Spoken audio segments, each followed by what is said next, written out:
On entre dans la lave-auto pour laver la magnifique EV9 de Kia. Ouh, yeah!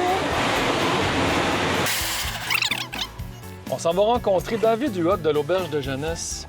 David, depuis 2011, je pense, qui a pris acquisition de ce bâtiment-là qui appartenait à un certain M. Leclerc, parent avec Jean Leloup, si je ne me trompe. On va s'amuser avec ce show-là. Je vous fais une petite introduction. C'est le Road Trip Charlevoix. Donc, on se promène avec des personnalités, des gens qu'on aime, qu'on a envie que vous découvriez. Et on se promène sur les routes de Charlevoix, un peu partout. Évidemment, aujourd'hui, on va se promener plus du côté de la Malbaie parce que l'Auberge de Jeunesse est à la Malbaie. Puis on avait envie de s'amuser avec David. Je sais pas, aimez-vous ça des lave-autos, vous autres? Moi, je capote là-dessus. C'est toujours un plaisir, même avec mes filles. Je dis, OK, les filles, embarquez, on s'en va à la moto. Les enfants aiment ça. Il y a des couleurs, il y a de la mousse, du son, de la cire, bref. Je pense que j'ai jamais filmé une entrevue en commençant dans un lave-auto. Bon ben, c'est parti pour le séchage. Salut mon beau! T'es où? J'arrive en avant de chez vous, là. Ok, bye. Salut!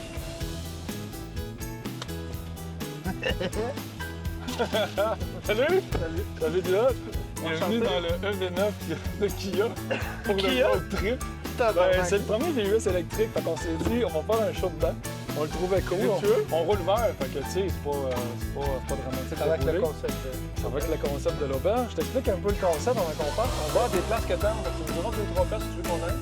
OK. Tu me dis Petite Rivière Saint-François, je le sais pas, parce qu'on est un peu loin, mais Aval, des Hauts-Taux, Clermont, Montagne-la-Croix. Parfait. On se promène?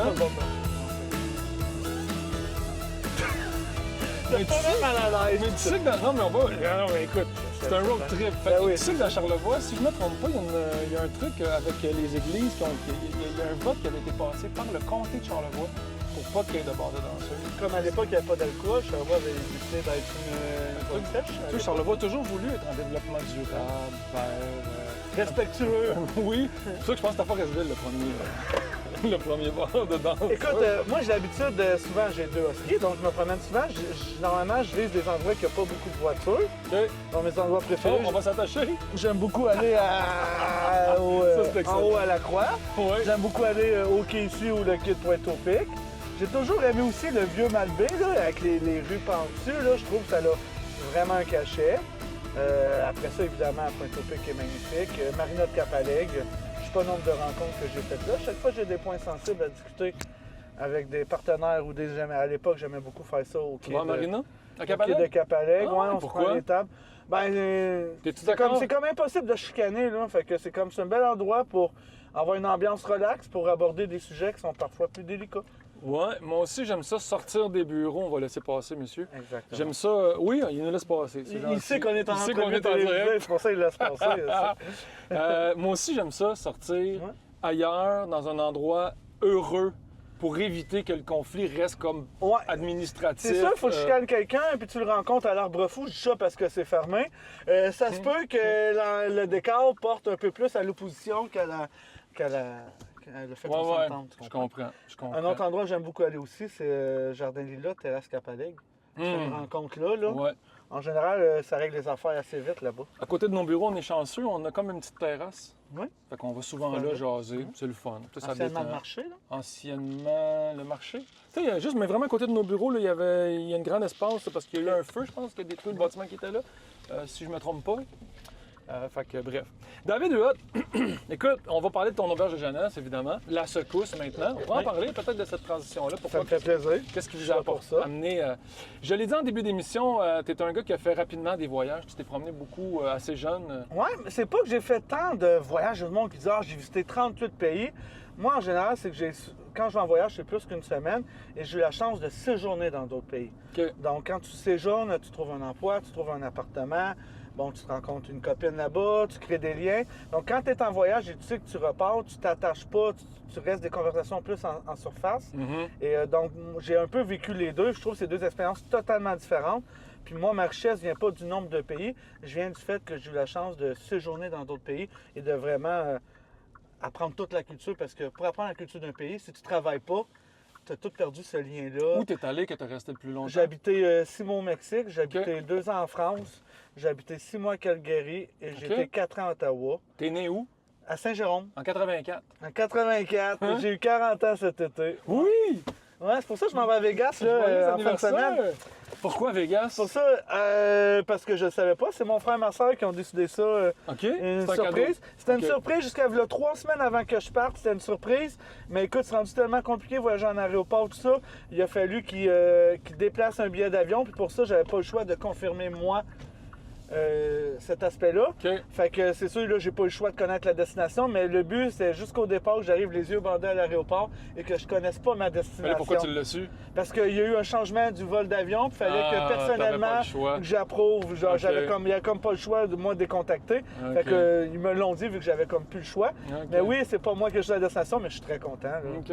Que ce serait tous les parcs nationaux qu'il y a autour de Las Vegas. Ah ouais, hein? C'est Ah, ça, on on pense va que c'est faire juste une Las Vegas, ville de la démesure, du sexe et de l'argent. Mais c'est ça. autour, il y a des Ouais, treks, c'est il y a ça. des endroits Il protégés. y a beaucoup, l'aéroport de Las Vegas, c'est quand même un aéroport qui est très populaire parce que, écoute, t'as vraiment tout qui est autour. T'as le Grand Canyon, t'as le parc Yosemite, t'as la Death Valley, t'as au moins une dizaine de parcs nationaux, t'as Moab. OK.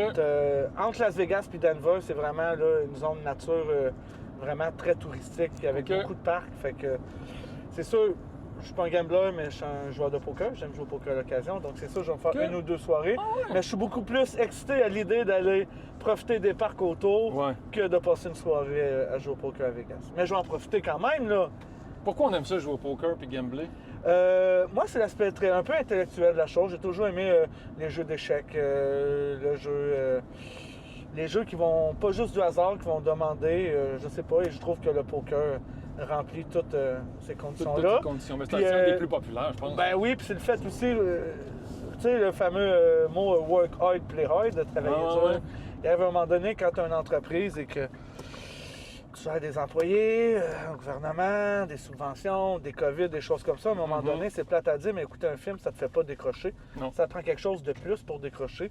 Puis le poker, à travers les années, désolé, quand tu joues au poker et tu joues un certain nombre d'argent, je peux te dire que tu es assez concentré puis tu n'as vraiment pas le temps de penser au reste.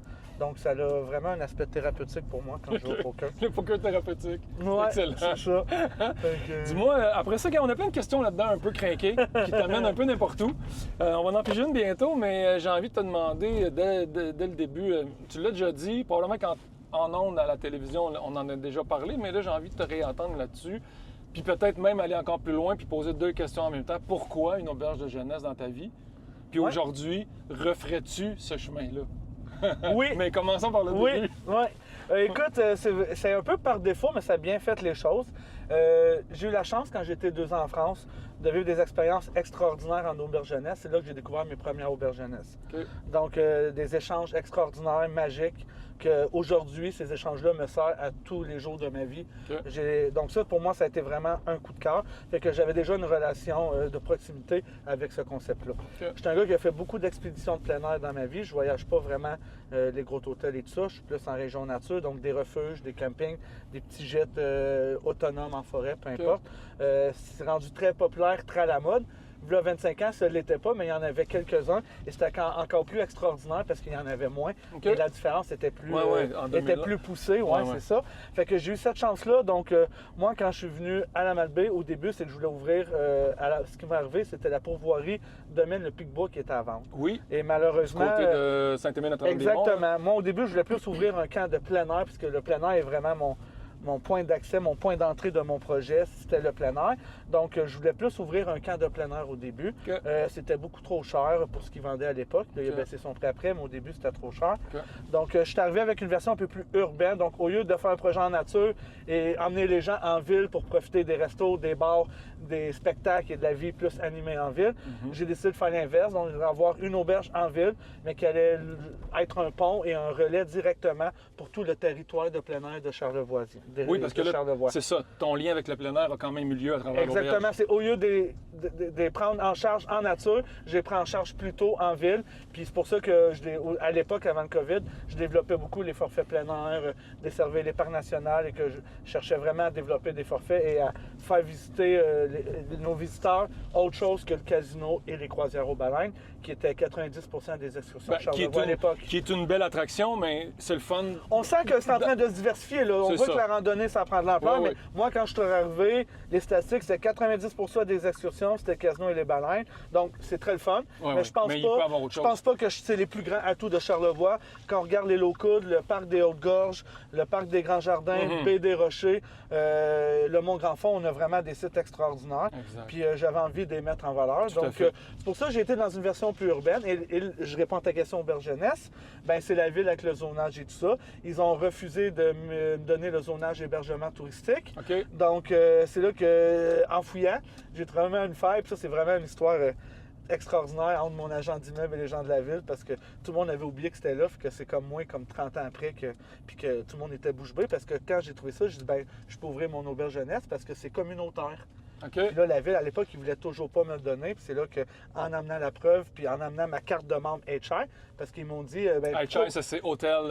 C'est notre ancienne association d'auberge jeunesse. Qui est international. Voilà, puis il a dit, pour être communautaire, il faut qu'il y ait un membership, il faut qu'il y ait une connotation. Quand j'ai pitché ma carte de membre sur la table, la face qui a tombé, puis il a comme vu que là, il n'y avait plus d'arguments pour éviter d'ouvrir une auberge jeunesse. Parce qu'à l'époque, il y avait l'exemple de Tadoussac. Et disons, il y avait des appréhensions, puis il pensait vraiment que j'allais être plus une source de problèmes ou une source de nuisance publique avec des drogués puis des gens sous dans les rues partout, un peu comme à Tadoussac. Il avait une mauvaise image de ce qu'il avait une mauvaise image au début, fait qu'il était plus sérieux puis il voulait vraiment s'assurer. J'avais 26 ans à l'époque, donc j'étais pas l'homme d'affaires typique. Donc c'est normal aussi, ils ont voulu protéger la tranquillité du paysage, mais écoute, ils ont peut-être été un peu trop loin parce que si j'aurais pas été aussi acharné que j'étais, il m'a fallu plusieurs dérogations. En général, les gens ils vont pas s'embarquer dans un système de demande de dérogation pour partir un projet. Tu pars déjà avec 2 prises.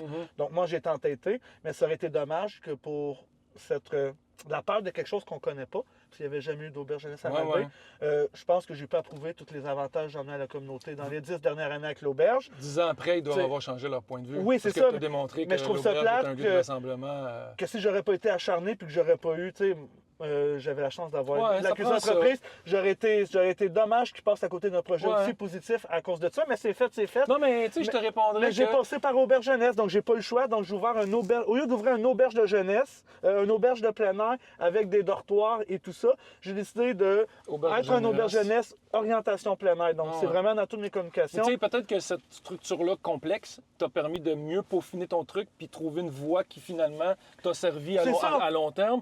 Puis je dirais une chose, souvent, puis là, tu sais, je le dis généralement, les gens de la ville ne sont pas nécessairement des entrepreneurs. Donc, il faut que les entrepreneurs les convainquent et les poussent à croire, à faire confiance ou à aller plus loin. C'est peut-être pas tant leur vision, leur mandat. Les demandes de dérogation, ça retarde de 6 mois. Oui, c'est ça. Les offres d'achat, les offres d'achat, le vendeur qui, lui, veut plus attendre, les avocats. La construction, l'investissement.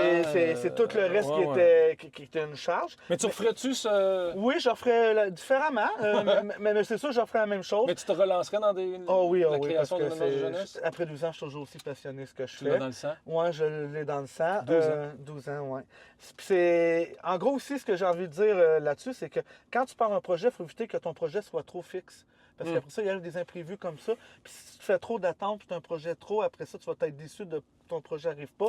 Moi, j'avais plus des concepts, des valeurs, puis une approche, mais tu sais, j'étais flexible dans l'approche. Donc, quand j'ai eu ces contraintes-là, ça m'a permis de quand même... le projet répondait aux mêmes critères que j'avais au début. C'est juste, le contenu était là, c'est la forme qui a changé un peu. Donc, ça m'a permis d'être flexible puis de manœuvrer un peu comme un kayak là, entre les vagues pour réussir à arriver à bout. Mais oui, j'ai déposé une offre d'achat, c'était 3 mois. Il m'a fallu 6 prolongations, puis 9 mois après, c'était pas réglé. Là. On s'entend que tu t'es battu un peu pour... Ça a été une guerre. Moi, j'ai eu 3 grosses guerres, de crise à l'auberge en 10 ans. Je suis un peu épuisé de tout ça, je dois l'avouer, mais écoute, j'ai une énergie, je suis jeune, je suis en forme. Oui, mais j'ai eu une jeunesse éternelle. J'ai eu la crise un peu administrative d'ouvrir tout ça. J'ai eu la crise des travaux, les rénovations, ça a été extrêmement compliqué. Et j'ai eu la crise du COVID. Donc, mais je suis très content. On va en reparler. C'est quoi cette carte-là? C'est toi qui as écrit ça? Attends, m'enlever mes lunettes. C'est pas des lunettes de lecture, Non, c'est des lunettes de soleil. Un, c'est mal écrit parce que c'est mon écriture, et deux, celle-là, je la trouve drôle. On a comme lancé. Votre fantasme de célébrité.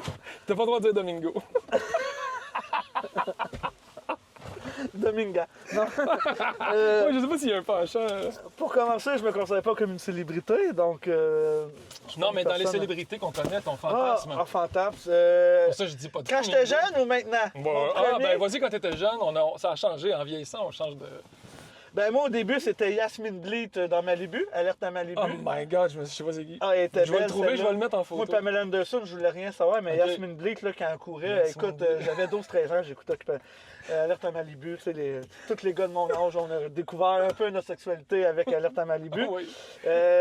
Puis j'avais Sandra Bullock aussi à l'époque, qui était très Ah, belle. Rappelle-toi ouais, dans ah. son film Accès interdit, là, puis le film de Même Need avec. for Speed. Là, Ouais, Nesma Dada l'autobus, avec là. Kenny Reeves. Elle avait son petit côté simple, son Ouais, petit côté ouais, ouais. rebelle, j'aimais bien Ah, gros. ouais, quand même. De nos jours, écoute. Y a-tu un morceau de bois ou c'est un petit loup là-bas? C'est un morceau de bois, je pense. Ouais, c'est un bois. Ah, c'est un bois.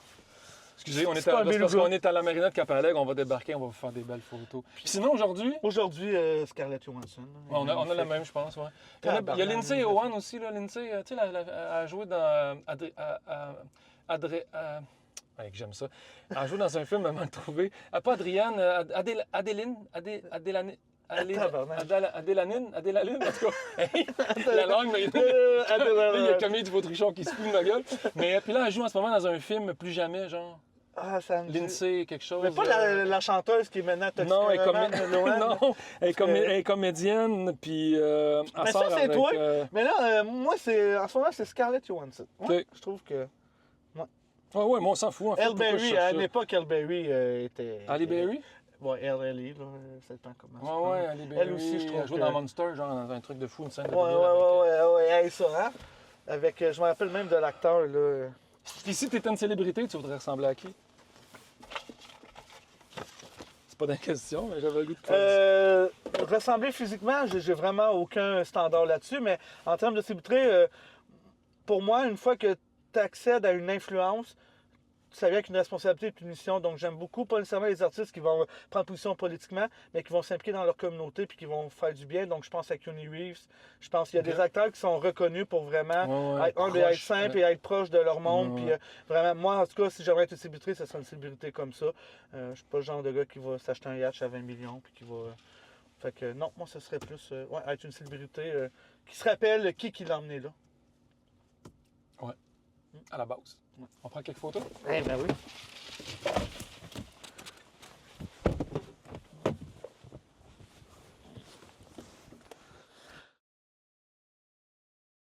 Non.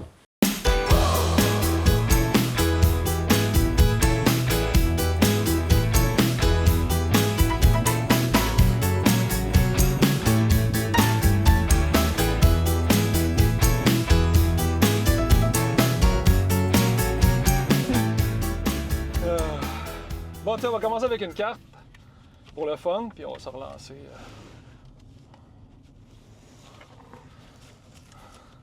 Ah? Bon, Sucré ou salé? ouais? On parle de bouffe, là. Je suis plus salé que sucré. Ouais, je suis plus... J'ai un pub. J'aime ça, à l'occasion, prendre une petite bière en mangeant, un petit vin. Fait que c'est mieux manger une bière avec du salé que du Bière, sucré. pretzel, Ouais. chips, nachos, que J'aime dessert, prendre chocolat. un bon... Quand je suis à un bon restaurant, j'aime prendre un bon petit dessert, tout ça. Mais non... On va Tu sais, faire je vais le dire à tout le monde, là, le monde, ceux qui savent pas, c'est que je suis pas un gars qui mange beaucoup de légumes. Fait que je suis un gars qui a quand même une alimentation assez riche. Fait que en contrepartie, je suis un gars qui fait attention. Moi, je mange pas de chips, je mange pas de chocolat, je mange Ok, pas de tu manges- bonbons, Non, je t'es bois pas pas, de jus, je fais attention. Fait que c'est sûr, je prends pas beaucoup de sucre dans ma vie, mais de temps en temps, un bon dessert, que ce soit ma mère ou quelqu'un, c'est sûr, j'en prends. Mais ouais, c'est ça, je suis un gars qui. Je suis pas un gars qui mange le mieux, mais je mange rarement des cochonneries. OK. C'est mon équilibre. Je préfère manger de la poutine plus souvent, puis de la Ouais, pizza. je comprends. Je prends des extra fromages ou prendre un bon steak, puis pas prendre de chocolat. Je bois pas de liqueur, je bois pas de Red Bull. T'es pas un mangeur entre les repas. Non, c'est ça. Tu grignotes pas plein d'affaires. Non, c'est Pas ça. tant. Exactement. Moi, Je suis un grignote petit jamais. grignoteux, je suis un écureuil. Je mange un gros repas, je suis correct pour un bon bout. Là. OK. Puis on parle de bouffe. J'essaie de... En fait, on dirait que ma question est compliquée, mais c'est simple. J'ai le goût de te demander c'est quoi ton meilleur plat, mais en même temps, j'ai le goût que tu nous parles de ton menu. Mais je sais qu'il y a un processus, ça a changé, tes chefs changent. À quoi t'en es arrivé, puis comment tu fais pour bâtir ton menu? Où est-ce que tu arrêtes tes décisions? Quand tu arrives à l'auberge, tu vois les plats, tu te dis... Toi, tu t'es décidé de prendre ça. Tu discutes ça avec tes chefs? Tu discutes ça avec ton monde? Oui, moi, je suis rendu à 4 vrais chefs à l'auberge là, qui ont pris en charge un peu le menu. Okay. Moi, j'arrive avec des conditions. Moi, je ne suis pas moi qui décide mon menu, c'est pas ma job. Okay. Donc, si ton propriétaire d'établissement décide avec un menu tout fait d'avance, c'est très rare que tu vas attirer un chef de qualité. Le but, c'est que tu veux que le chef mette sa touche personnelle dans tout ça. Donc, moi, en général, j'arrive avec des critères. Donc, tu es obligé de faire maximum affaire avec les produits du terroir. Ça a été notre principale marque de commerce de notre restaurant. Même si c'est jusqu'à 15 % plus cher, on encourage le local. Okay. C'est un sacrifice qu'on fait en termes d'entreprise pour encourager nos producteurs. Comme quel produit, mettons, que tu pourrais aller chercher moins cher ailleurs, mais que tu décides d'y aller localement? Les légumes, okay. Le beurre de la fromagerie Saint-Fidèle, okay. Du fromage, des pièces de viande, tous les produits qu'on a finalement. Tu sais, je peux poêler des champignons de l'épicerie au whisky, mettre ça, ou on peut prendre des pleurotes de champignons Charlevoix. Donc voilà. Donc jusqu'à 15 % c'est un peu la marge que ça, mon cuisinier ne va pas se poser de questions, puis il encourage le local. Okay. En haut de 15 % si on en discute en fonction de la logique du menu, du concept et tout ça. Yeah. Puis en haut de 20-25 % en général, la marge est trop grande. C'est là qu'on se rabat sur des produits un peu plus québécois si possible, mais des produits moins de luxe ou moins de terroir. Parce que puis il faut le comprendre, la réalité économique. Le produit locaux, en effet, coûte parfois un peu plus cher. Parfois, c'est moins cher. Parfois, c'est moins cher. Il y en a que c'est ahurissant. Il y en a, ça revient moins cher des fois. Okay. Parce que en général, la masse de produits disponibles dans des gros marchés industriels de masse ont accès à une quantité, là, pas l'appel d'offres, mais plus tu en achètes, plus tu as un rabais. C'est normal. Fait que c'est difficile. Puis là, souvent, les gens veulent des produits locaux quand ils vont visiter des restaurants dans la région, mais ils veulent peut-être pas mettre le prix. Faut que les gens soient sensibilisés et au courant de comment ça fonctionne. Il faut qu'ils reconnaissent la valeur de ce produit-là. Exact. Donc, si la personne n'est pas vraie, elle va dire hey, ton plat est cher pour ce que j'ai. Non, mais c'est parce que le fromage est là, il a été fait ici. C'est ça. C'est ça. Fait que ça, c'est le premier critère. Deuxième critère, c'est le prix. Donc, je suis une auberge jeunesse, donc je veux pas des plats que ça coûte plus cher à manger que dormir dans un lit en dortoir. Donc, on a tout le temps gardé une brochette, là, resto pub de qualité, mais plus entre 15 et 25 $. Oui, parce que dormir à l'auberge aussi, là, c'est des prix plus accessibles. Là. Bien, on a nos chambres privées qui sont, je dirais, le prix moyen ou normal d'un motel abordable dans Charlevoix, tout ça. Donc, autour de 90, 130 $ selon la saison. Mais on a des dortoirs à 35 $ l'hiver, déjeuner inclus. Toi, tu peux être combien dans un dortoir, par exemple?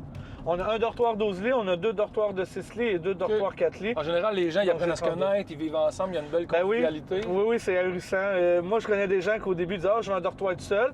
Puis une fois qu'ils ont soupé, qu'ils ont rencontré le monde, ils voulaient être transférés dans le dortoir avec le monde. Pour vivre l'énergie de gang. Ceux qui connaissent pas ça, en général, ils ont des appréhensions. Ah, il va ronfler. Ah, il va péter. Ah, il va puer. Mais il y en a des histoires comme ça. Ça arrive comme quand tu vas dans un bar, puis ton voisin il est en état d'ébriété, puis il postillonne. Il y en a qui tapent, mais ça arrive souvent que ça se passe super bien et que ça arrive souvent qu'en général, les gens vont voyager avec des personnes après. Donc, ils arrivent ici, les gens vont à Tadoussac. Donc là, c'est là que la magie opère, le covoiturage, les échanges. Hey, moi, j'étais à tel parc, fais tel sentier. Fais pas ça, ça c'est un attrape-touriste. Donc, parce que c'est beau organiser nos voyages avec Internet, les ordinateurs, mais il n'y a rien de mieux d'un humain qui a vécu l'expérience puis qui donne, lui, comment il l'a vécu. Tu sais. Donc, il y a beaucoup d'échanges de ça. La personne qui quitte Charlevoix, que ça fait une semaine qu'il est là, puis la personne qui arrive, l'échange est très riche. Donc, si jamais t'as chaud, là, il y a un truc bien le fun, ton banc, il peut pousser de l'air froid. Ah, moi, je suis super bien. Ou tu peux pousser de l'air chaud. C'est vraiment le fun, mais d'avoir, moi, j'aime ça parce que moi, j'ai chaud. Toi, t'as chaud? Ben, baisse ta fenêtre. Non, mais le banc m'envoie de l'air frais, fait que ça me fait du bien. Tu sais, des fois, là, tu viens les fesses humides, mais là, non. Ah, OK. C'est super pratique pour ça. Merci de partager ça avec moi, Patrice. Puis je dois dire, je suis content que les bancs chauffants soient pas au centre, parce que moi et Sylvain Foster et moi, quand on travaille ensemble, on se chauffe le banc tout le temps. Fait que là, tu peux pas, parce que là, tu transpires de l'arrêt un peu. Ouais. Non, mais c'est fatigant. T'es tout le temps, voyons comment c'est mon bain chaud. Bon, la blague. Fait que là, on va se monter à la montagne de la Croix. Ouais. Attends, il y a une autre carte? Un autre carte? Ouais. Je me souviens pas ce qui est écrit. On se doit tourner à droite ici, ouais, à droite.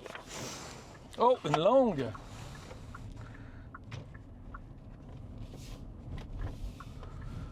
Est-ce qu'il y a Hey, une lecture? ben oui, très bien. Hey, il y en a C'est quoi la tellement. question? Livre ou film qui a eu un impact que tu veux partager. Moi, là, mais il y a une époque de ma vie, je Es-tu un lisais. grand lecteur? Il y a une époque de ma vie, je lisais beaucoup. OK. Quand je voyage, je lis tout le temps. Quand je suis dans ma routine, j'ai comme, on dirait, j'ai pas la présence d'esprit de lire. Mais dès Ouais. que je pars en autobus, en avion, que je pars en séjour, en chalet, en randonnée, c'est plus fort que moi. J'ai pas le choix d'avoir un livre, sinon je suis mal à l'aise, je suis pas bien dans ma peau. OK. Il y a tellement de livres qui m'ont vraiment. Tu sais, si j'aurais pas lu certains livres, l'auberge de la Malbaie n'existerait pas. OK. Puis en même temps, ben j'aime beaucoup écouter des films. Écoute, je vais y aller avec le livre Martin Eden de Jack London. OK. C'est, écoute, pour l'expliquer, il faudrait genre pendant 15 minutes, puis on Ben, n'aurait pas le temps du reste. Mais Mais sinon, vite, un petit compte rendu. j'ai toujours aimé beaucoup Jack London. Ce qu'il écrit est magnifique. Martin Eden, c'est un personnage que je m'identifiais extrêmement beaucoup. OK. C'est un livre que j'ai lu à un endroit précis de ma vie, à un moment précis, avec des gens précis. OK. Et c'est comme toute la conjoncture de ma vie menait à quelque chose. Puis j'ai compris des choses extrêmement importantes à ce moment-là. OK. OK. Surtout sur. Il y a des choses que. C'est ouais. pas. Tu sais, des fois, on dit, ah, les livres, mais c'est hallucinant quand on voit dans la vie des gens comment parfois une œuvre littéraire Oui. a vraiment influencé fortement tes choix et C'est quitté hallucinant. profondément. Profondément. Puis Ouais. je te dirais, la grosse différence entre un livre et un film. Un livre plate, c'est beaucoup plus plate qu'un film plate. Mais la différence, c'est que. Mais la différence, selon moi, d'un livre, c'est que tu n'as pas d'image. Donc, si tu as une personne qui a de l'imagination, surtout si tu fais un petit joint avant de lire ton livre.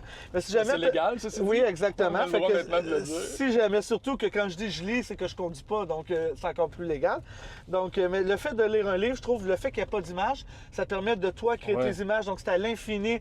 Donc, ça, je trouve que ça rajoute une connotation un peu plus.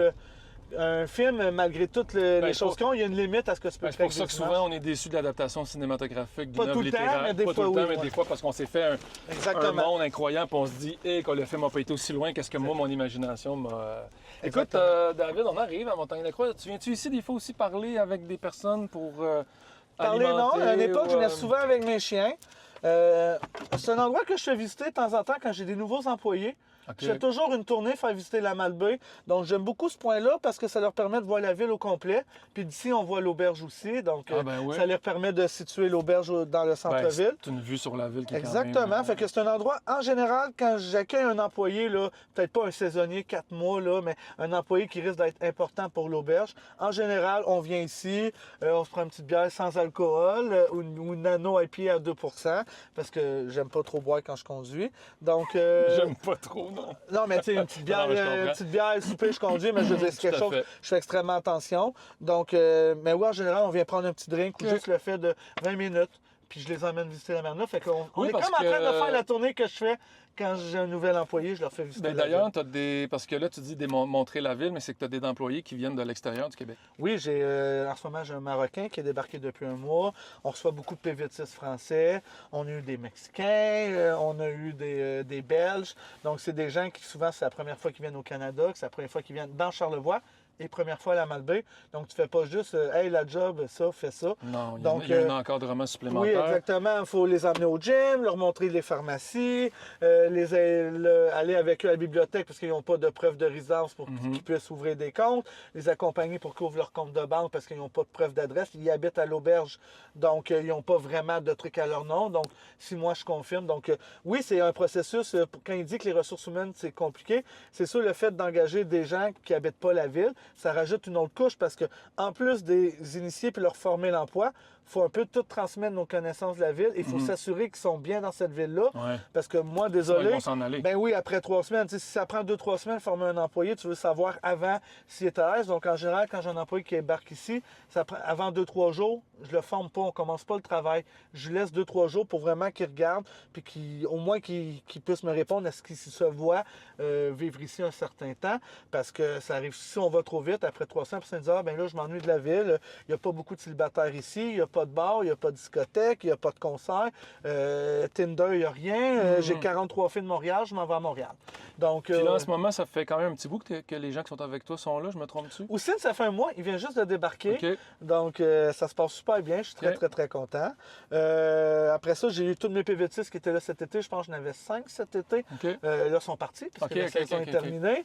Donc, voilà. Donc, Puis comment tu trouves ça, travailler avec des gens issus de l'immigration ou les nouveaux arrivants ou de cultures différentes? c'est des nouveaux défis, je te dirais. C'est pas un désarmant parce que je te dirais, il y a beaucoup de choses qui... c'est plus simple, puis d'autres, c'est plus compliqué. Ils débarquent, là, ils n'ont pas les connaissances des normes du travail, puis vraiment tout, fait que sont parfois moins titilleux sur des détails, et ils commencent, fait qu'ils n'ont pas vraiment de... Il ne faut pas que tu défasses une façon de travailler. C'est sûr, si quelqu'un qui travaille dans un restaurant québécois pendant 4 ans, puis qui vient dans ton restaurant, il va dire ah, là-bas c'est le même, là-bas on fait ça.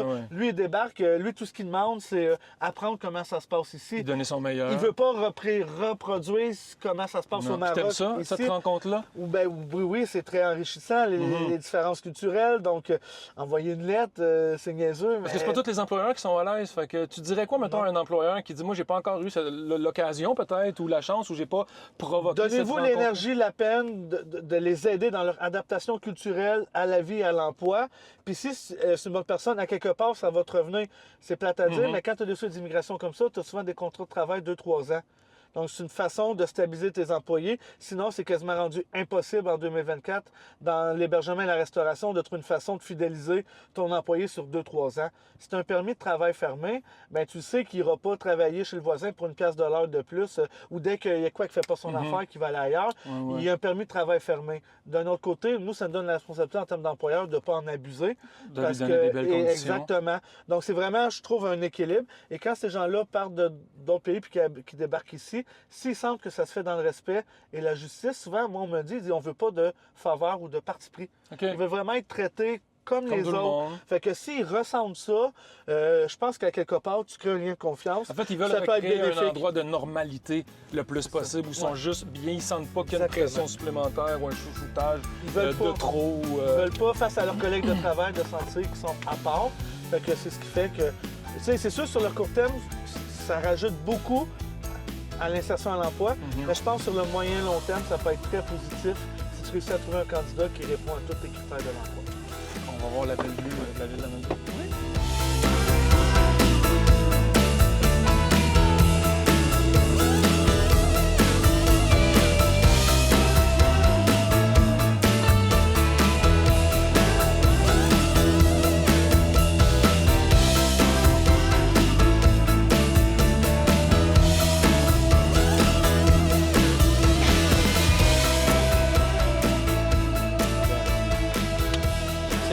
On est dans le cimetière, une petite anecdote.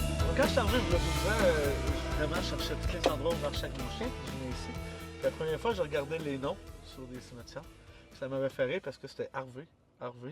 La voie, il y a beaucoup souvent les mêmes noms. Au début, je pensais que c'était un cimetière privé. Je sais pas si juste les Harvey. Il y avait des Lavoie, mais il y avait beaucoup les mêmes noms. Ça a pris comme au moins une dizaine avant que je voie un 4e nom.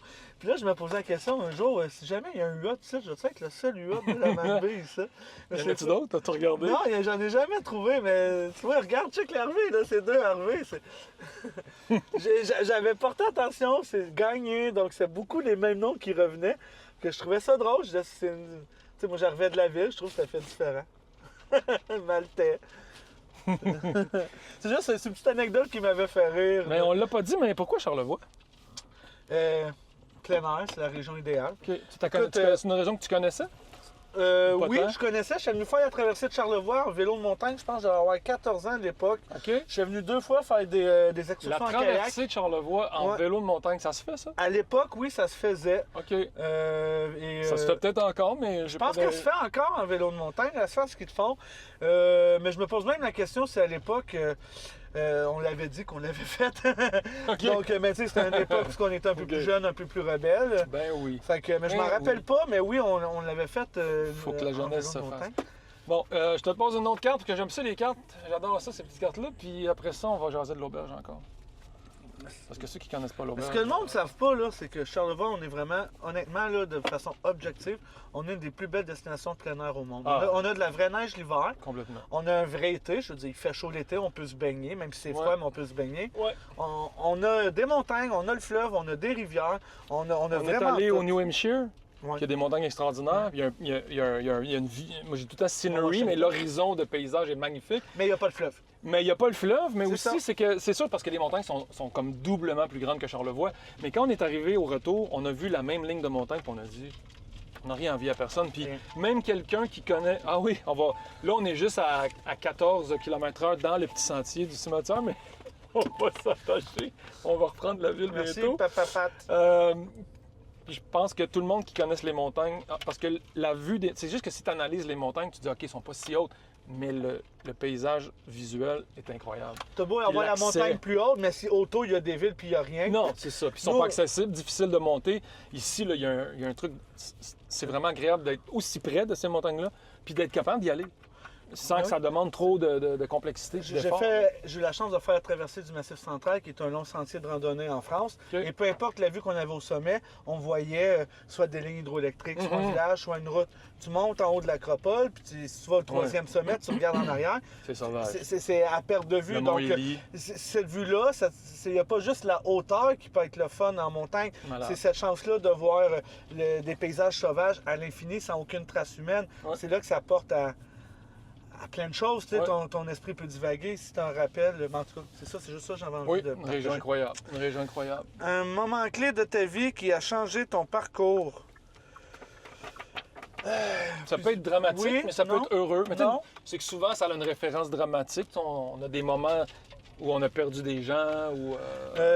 Oui, j'ai eu un coloc qui a eu le cancer qui est mort à 19 ans, 2 semaines avant que les Cowboys sortent leur tune. J'ai 19 ans, de la chanson du Oui. jeune homme. Je trouvais ça, c'était un timing assez exceptionnel dans ma vie. OK. Tu étais à l'université, ton On va coloc. mettre ta gourde, on va mettre... Oui, il fait du bruit. Ton coloc, il vomit la nuit, il est à l'hôpital une semaine, il fait ses grosses séances de chimio. J'ai eu des amis qui se sont suicidés, mais non, j'ai été chanceux là-dessus. J'ai pas eu. Je veux dire, mes parents sont encore ensemble. J'ai des amis, ma famille, mon frère, Ok. ma soeur, on n'a pas eu de grandes catastrophes. Fait que ce serait quoi un événement Un moment clé, je te dirais que changer ma vie, c'est ma plus grosse expédition. C'est quand j'ai fait le Sentier des Appalaches version américaine, donc 3500 km, OK. 5 mois et demi de randonnée, 13 États. 5 mois et demi de randonnée, Ouais, 13 États. Fait Ouais. que c'est un pèlerinage. C'est un pèlerinage. J'étais avec mon chien au ski, donc on n'était que 2 en forêt en nature. J'avais 26 ans, je sortais de l'université, de ma maîtrise. 5 mois et demi seul avec ton chien? Ouais, ben, tu rencontres d'autres randonneurs. Oui, tu rencontres du monde. Mais tu peux être une semaine, tu rencontres personne. Comme une journée, quand tu es plus près des grandes villes, on rencontrait plus de randonneurs. Mais j'ai déjà passé 8 jours seul en forêt avec mon chien.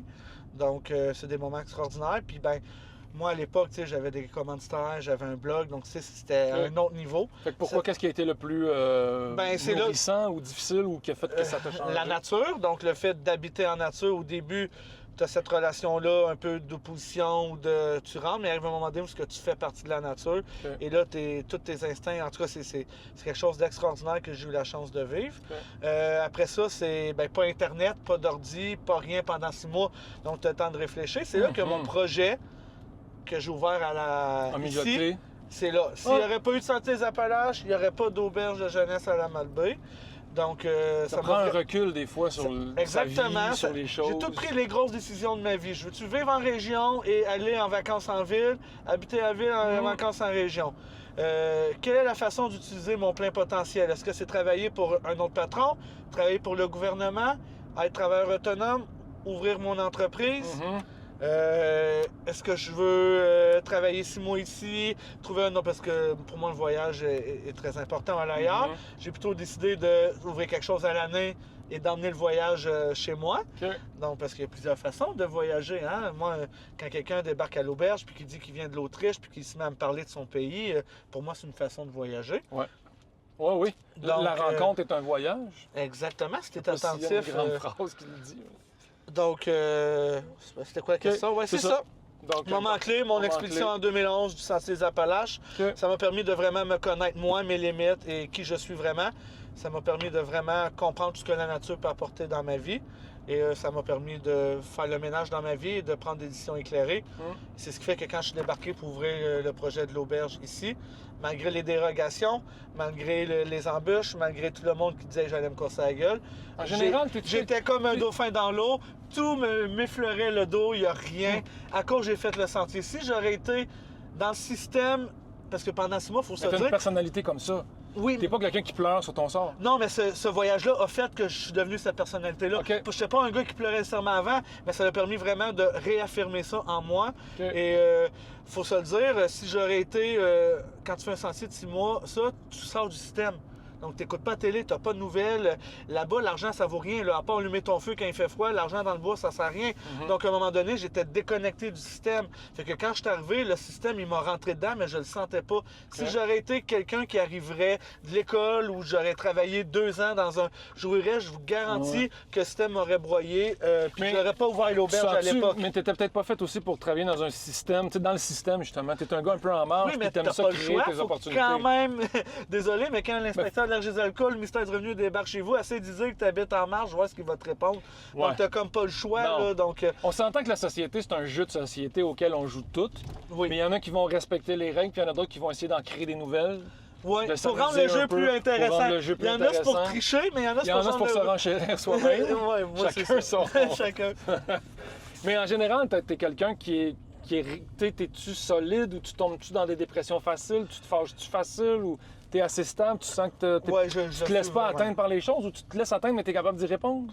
Je suis lion, donc... T'es lion? Ouais, donc on est des personnes qu'on est souvent la loyauté, on va accorder du symbolisme aux choses un peu plus. Donc OK. oui, intérieurement, je suis plus sensible.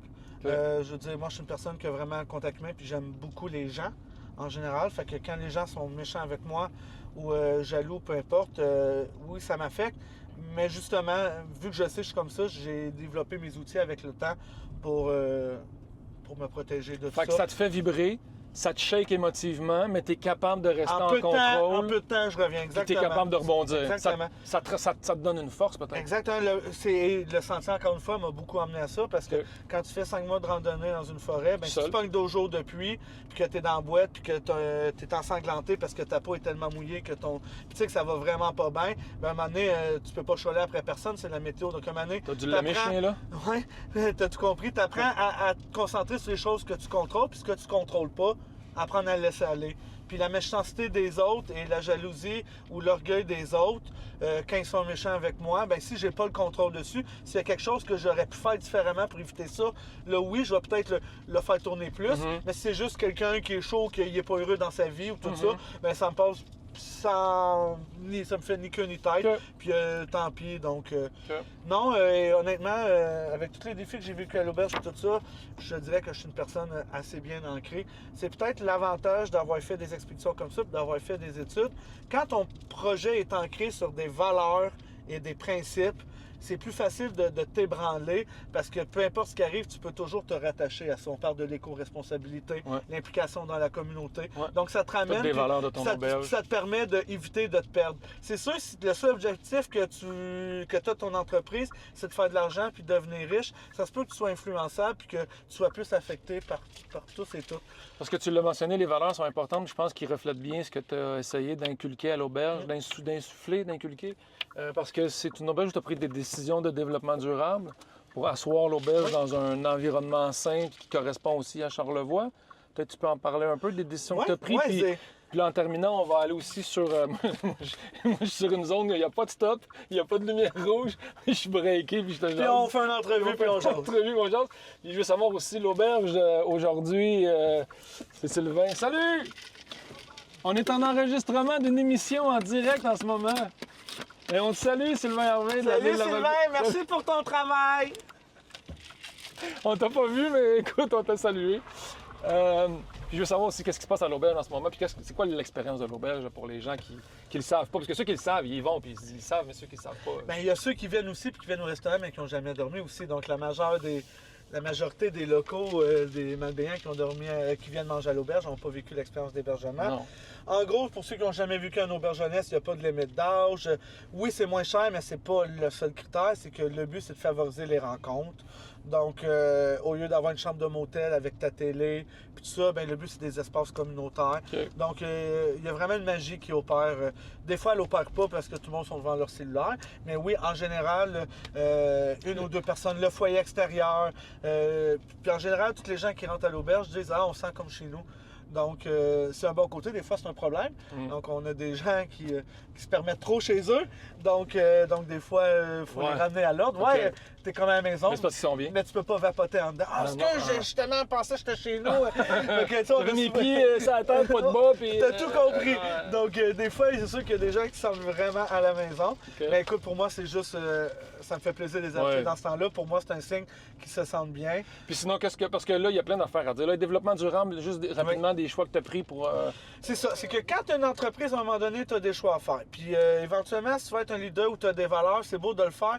Mais après ça, il faut que les souliers suivent les babines. Ouais. Les bottines suivent les babines. Ouais. Donc, j'ai investi dans un système de biomasse 50 000. J'étais la première entreprise de Charlevoix-Est. Donc, oui, c'était une prise de risque parce que je ne pouvais pas aller visiter l'installation de quelqu'un d'autre. Tu sais, j'avais aucun égal à comparer. Donc, j'ai pris des risques. On a fait plein d'initiatives pour le tourisme durable. Okay. Donc, à chaque fois, c'est au détriment de la rentabilité de l'auberge. Tu rajoutes des tâches à tes employés. Donc, éventuellement, si tu es en train de faire les choses différemment, peut-être que j'aurais peut-être mis au début moins d'emphase sur tout ça, puis plus sur leur business en soi. Parce qu'éventuellement, toi, tu le fais, mais les autres le font pas. Tant que... Au début, ça allait bien, mais il est arrivé à un moment donné où, à cause des subventions, la crise du COVID, je vivais beaucoup de désavantages concurrentiels. À la limite, à certains moments, ça a peut-être mis en péril la rentabilité financière de l'auberge. Donc, c'est juste pour te dire que si jamais tu veux vraiment être un projet co-responsable, puis pas juste le dire, être vraiment, oui, c'est pas une décision aussi simple à prendre, mais une fois qu'elle est prise et que tu te rentres là-dedans, il arrive un moment donné que les sacrifices que tu fais et les compromis vont finir par payer. C'est subtil, c'est sur le long terme, mais aujourd'hui, je récolte plein de choses que j'ai sommées il y a plusieurs années avec tout ça. Comme un beau champ qui fleurit maintenant et qui te donne les légumes à profusion. Je te dirais que c'est pareil avec l'implication de la communauté. Puis je vais te dire, au début, j'étais un peu extrême là-dedans parce que personne d'autre le faisait. Là, c'est rendu un peu la mode. Pourquoi? Ben, il y a plein de subventions. C'est drôle, hein? On dirait quand on donne l'argent ou quand c'est rendu à la mode, tout le monde le fait, mais quand il faut le faire, il n'y a pas grand monde qui le faisait au début. Non, c'est ça. Mais là, il y a de l'argent. Mais là, c'est la mode. C'est un incitatif. C'est un incitatif. Qui est un bon incitatif. Je suis pas contre ça. Moi, je l'ai fait avec mon argent, que les autres, c'est correct, ça ne me dérange pas du tout. Mais ce que je veux dire là-dessus, c'est que, je te le dis, Patrice, là, au début, quand j'ai commencé ça, quand je rencontrais puis j'essayais de pousser pour être un leader positif, que ce soit avec Tourisme Charlevoix, avec la ville, avec la chambre de commerce, pour aller de l'avant, je te le jure, le message qu'il me disait tous, il dit, David, pourquoi tu fais ça? C'est pas rentable pour ta business. Pourquoi tu fais pas ça? Je dis, ben parce que vous le faites pas. Donc moi, je vais le faire, même si c'est pas la job d'une petite auberge de faire ça. Puis là... tu t'inscris, tu donnes un peu le lead sur quelque chose. Fait que, tu proposes une nouvelle façon, puis tout le monde fait « Ah, c'est pas bête ». Au début, tout le monde dit « Ah, voyons donc », mais avec les années, ça commence à faire son chemin. Mais c'est drôle, au début, on me disait carrément « David, arrête de faire ça, puis fais comme tout le monde ». Tu sais, cette pression-là de « fais comme tout le monde », tu sais. Je dirais pas non, mais on me disait carrément, David, pourquoi tu fais ça? Toi, ton but, tu es une entreprise privée, c'est de faire de l'argent. Tu n'es pas un OBNL. Oui, je suis une entreprise privée, mais j'ai des valeurs puis tout.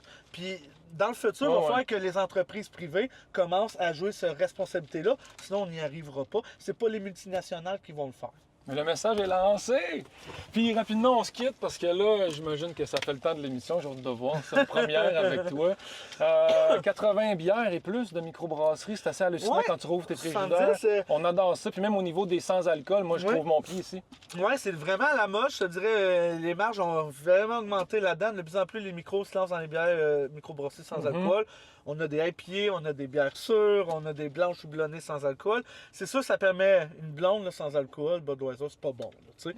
Mais une bonne bière de microbrasserie, il y en a qui sont vraiment bonnes. Même moi, avant jamais, à cette heure, 2 fois, je m'en prends une sans alcool. Puis ça fait mon affaire. Donc oui, on a aussi beaucoup de mocktails. Mais oui, on a 70 bières de microbrasserie. Jusqu'en 2016-2017, on avait vraiment une exclusivité. Mais là, c'est sûr que depuis 2017, ils sont rentrés dans dans les épiceries, ils sont rentrés un peu partout.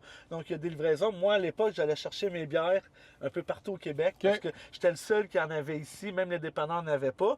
C'est sûr que ça a perdu un peu de leur exclusivité parce parce que là, il y en a partout. puis on peut les acheter à 4 quand ici, on les vend à 10, 11 la bière.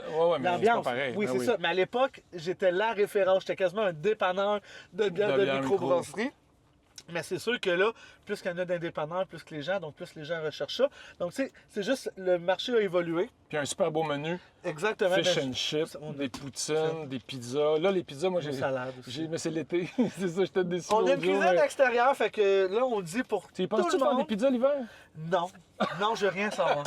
Parce que j'en mange tellement l'été que quand j'arrive, puis je tellement bonne. j'ai tellement hâte à l'été quand j'arrive pour manger mes pizzas. Puis c'est le fait que... C'est comme des framboises. On devrait pas en avoir l'hiver, des framboises au métro. On devrait tout le temps... Puis notre pizza four au bois, avec les produits terroirs, est tellement bonne que je me vois pas faire une pizza au four normal. Tu comprends? C'est comme toi, tu sais, ta femme est extraordinaire, une fois de rentrer femme extraordinaire, est-ce que tu vas retourner avec une femme ordinaire?